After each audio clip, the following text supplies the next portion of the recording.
Sa pagpapatuloy ng ating istorya. Sa mismong iglap na yon, walang pag-aalinlangan, pinakawalan ni Zhu Huachen ang kanyang mapangwasak na kasanayan, biglang nanigas ang mga kalaban, tila mga nililok na estatwa ng yelo, nang tamaan ang kanyang espada, sa kanyang mukha, sumili ang malamig na ekspresyon, matigas, walang emosyon, parang mismong katauhan ng yelo. Matapos ang tagpong yun, tumindig siyang matuwid, nakatalikod sa mga labi ng kanyang mga kalaban, dahan-dahan niyang ibinalik ang espada sa kaluban, at kasabay ng tunog ng bakal, isa-isang nagbago ang mga cultivator, mula sa laman at dugo, naging mga kahon ng kapalaran, mga random item box na iniwan ng kanilang pagkatalo.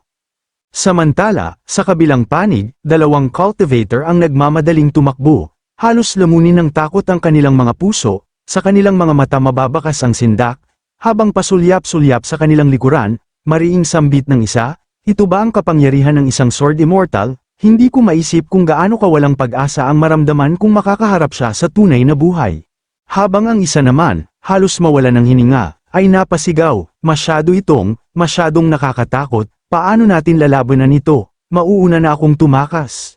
Ngunit bago pa sila makalayo, mabilis na kumawala si Zhu Huachen ng isang mabangis at nakamamatay na atake, tumagos ito sa kanilang mga katawan, dahilan upang sila'y mapasigaw sa sakit bago tuluyang maging mga kahon ng kapalaran. Kasabay nito, mariing sambit ni Zhu Huachen, puno ng paghamak, mga duwag na daga, nagtatangkang tumakas pa rin.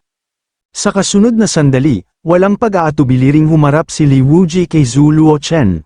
Umuugong ang hangin, tila ba ang kalikasan mismo'y naghahanda sa kanilang sagupaan, mariing sambit ni Li Wuji, puno ng determinasyon, natapos na ang mga dayuhan, ngayon, panahon na para sa ating dalawa, ang tunay na labanan.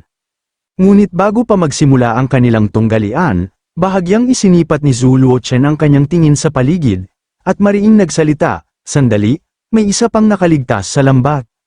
Mabilis niyang pinakawalan ng isang mapangwasak na hiwa ng espada sa kanyang likuran, kasabay ng sigaw, sino ka, lumabas ka riyan. At mula sa likod ng nabasag na batong boulder, unti-unting lumitaw ang figura ni Hong Chenny, habang humuhupa ang alikabok, tumindig siya ng matuwid, nag-krus ng mga braso sa dibdib, at may ngising puno ng panunuya ay mariing nagsalita, hey, kamangha-mangha, gaya ng inaasahan mula sa isang nagmula sa lahi ng mga sword immortal, ang kanilang pakiramdam ay higit na matalim kaysa sa mga karaniwang gumagamit ng espada. Samantala, sa puntong yun, nag-apoy ang galit sa mukha ni Li Wuji, sa kanyang isipan, mariing niyang winika, demonyo ka, sino ang tinatawag mong ganon? Sa sandaling yun, mariing nagwika si Zhu Luochen nang mapagtanto niyang ang kasuotan ni Hong Chenny ay hindi pangkaraniwan. Mag-ingat, ang taong ito ay may kumpletong epic set, baka mas higit pa siyang maging sagabal kaysa sa aking Ice Soul Sword. Nang marinig ito, bahagyang ngumisi si Hong Chenny, puno ng panunuya, mahigpit niyang hinawakan ang kanyang sibat at mariing nagsalita, balak ko sanang hintayin muna kayong maglaban bago ko anihin ang mga pakinabang. Dagdag pa niya, puno ng paghamak, ngunit dahil pinilit ninyo akong lumabas ng mas maaga, wala na akong pagpipilian kundi tapusin kayong lahat dito at ngayon. Pagkatapos, isinipat ni Hong Chenny ang kanyang tingin kay Li Wuji at mariing nagtanong, dahilan upang manlaki ang mga mata nito sa pagkabigla, oo nga pala, hindi ka ba tutulong sa kanya mamaya? Agad na itinaas ni Zhu Luochen ang kanyang espada at mariing nagtanong, ano ang ibig mong sabihin? Huwag mong sabihing alam mo ang kanyang tunay na pagkakakilanlan. Mabilis na sumabat si Li Wuji, itinuro ang espada kay Hong Chenny at galit na sumigaw. Tumahimik ka, paano ka nakakapagsalita ng ganyang kalokohan? Isinusumpa ko, kahit sa libingan, hindi kita titigilan. At sa kanyang isipan, mariin niyang winika, kung mabunyag ang aking pagkakakilanlan, magiging mantsa ito sa aking buong buhay. Ngumisi si Hong Chenny, bakas ang panunuya sa kanyang mukha, at sa kanyang isip ay nagwika, hindi ko inasahan na ganito pala siya kahalaga sa kanyang reputasyon, ngunit, kalimutan na, magkapatid pa rin kami sa landas na ito. Pagkatapos, mariin siyang tumugon ng may kumpiyansa, sino ang tinatakot mo? Ang Panginoong ito ay hindi natitinag, kung may tapang ka, maghintay ka rito at makipaglaban sa akin ng isa laban sa isa. Sa kanyang narinig, nakahinga ng maluwag si Li Wuji, at sa kanyang isip ay nagwika, buti na lang at binigyan ako ng aking nakatatandang kapatid ng kaunting dangal, gagamitin ko na ang pagkakataong ito upang umatras. Matapos mag-isip, tumugon siya ng may paninindak, sige, hihintayin kita. Samantala, bahagyang napailing si Zhu Huachen, bakas ang pag-aalinlangan sa kanyang mukha, at sa kanyang isip ay nagwika, tila ba may malalim na ugnayan ang dalawa, sino ba talaga siya, bakit ganoon na lamang ang pagtatago niya ng kanyang pagkakakilanlan. Agad siyang naghanda para sa pakikidigma kay Hong Chenny, mabilis niyang pinakawalan ang kanyang enerhiya, dahilan upang umihip ang malakas na hangin sa paligid, at mariing nagsalita, tama na ang mga walang kabuluhang salita. Ipakita mo na ang tunay mong lakas. Ngunit sa halip na masindak, ngumisi lamang si Hong Chenny at buong kumpiyansa ring naghanda, kung gayon, hayaan mong ako, ang kagalang-galang na ito, ang makasaksi sa kapangyarihan ng isang sword immortal. At sa isang iglap, walang pag-aalinlangan, sabay silang sumugod sa isa't isa, dala ng kanilang matinding determinasyon na magwagi, ngunit bago pa man magtagpo ang kanilang mga espada, isang gintong enerhiya ang biglang bumagsak mula sa kalangitan, papunta sa kanilang dalawa, napatingala sila, napanganga sa pagkagulat. Agad silang lumundag paatras upang makaiwas sa bugso ng gintong enerhiya na dumurog sa lupa sa pagitan nila. Napaatras sila ng ilang metro, at sa kanilang mga mukha ay bakas ang matinding pagtataka at gulat habang nakapako ang kanilang tingin sa pinagmulan ng liwanag. Habang unti-unting humuhupa ang alikabok at usok, lumitaw ang anino ng isang nilalang na may mga pakpak at buntot na tila reptilya. At nang tuluyang lumino ang paligid, masisilayan ang wangis ng isang kalahating tao, kalahating reptilya, nakatayo itong matuwid, at sa ibabaw ng kanyang ulo ay lumitaw ang isang titulong nagliliwanag, merong landas sa imortalidad. Mariing nagwika ang nilalang, si Chen Xiao, puno ng kumpiyansa at paninindak, lahat kayo, huminto, ako, ang banal na ito, ay hindi nagnanais na manalo nang hindi nalalasap ang ligaya ng isang madugong pagpatay. Lahat kayo'y mamamatay sa aking mga kamay. Sa puntong ito, bakas sa mukha ni Hong Chenny ang matinding sindak at pagtataka, sa kanyang isip ay nagwika, napakalakas ng aurang ito, at ang anyong ito, ano ang nangyayari? Agad siyang nagtanong, sino ka ba? Ngumisi si Chen Xiao, puno ng paghamak, at mariing tumugon, sino ako? Ako ang banal na anak na magmamana ng kapalaran ng Fallen Immortal Island. Napasinghap si Hong Chenny. Bakas ang pagkainis sa kanyang mukha, at mariing nagwika, masyado ka nang nagiging arogante, iniisip mo bang wala nang makakatalo sa iyo?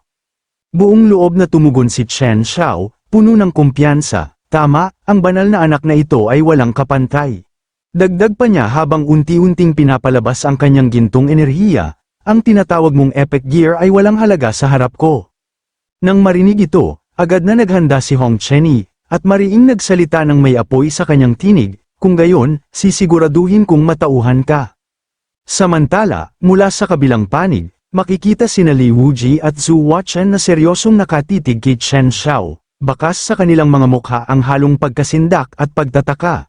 Tila ba ang kanilang mga puso'y pinipiga ng bigat ng presensya ng kalaban, mariing sambit ni Li Wuji, habang nakapako ang kanyang tingin sa harapan, kakaiba ang kapangyarihan ng taong ito, bakit hindi tayo magsanib puwersa upang harapin siya? Agad namang tumango si Zhu Huachen bilang tanda ng pagsang-ayon, at mariing nagwika, yan din mismo ang iniisip ko. Sa mismong sandaling yun, walang pag-aalinlangan, buong lakas na pinakawalan ni Hong Chenny ang kanyang mapangwasak na kasanayan, ang Violet Sky Rending Slash, dumiretso ito kay Chen Xiao, at mula sa malayo, isang nakabibinging pagsabog ang umalingaw-ngaw, yumanig ang lupa, at ang bugso ng hangin at pressure ay tila bagyong dumaan sa paligid. Nang masaksihan ito, nanlaki ang mga mata ni Zhu Huachen, bakas sa kanyang mukha ang matinding pagkagulat, sa kanyang isipan, marinyang winika, napakalakas ng ataking yun, kung ako ang tatamaan, duda akong makakaligtas akong walang pinsala. Ngunit sa kabila ng lahat, si Chen Xiao ay nakatayo pa rin, tila walang galos, walang bakas ng sugat, agad siyang nag-ipon ng gintong enerhiya sa kanyang kamay, at may panunuyan niyang winika, yan na ba ang lahat? Natigilan si Hong Chenny, bakas sa kanyang mukha ang pagkagulat at pagtataka, sa kanyang isip ay mariing nagwika, ano? Ito'y isang buong lakas na atake mula sa isang epic level weapon, paano posible na wala man lang siyang pinsala?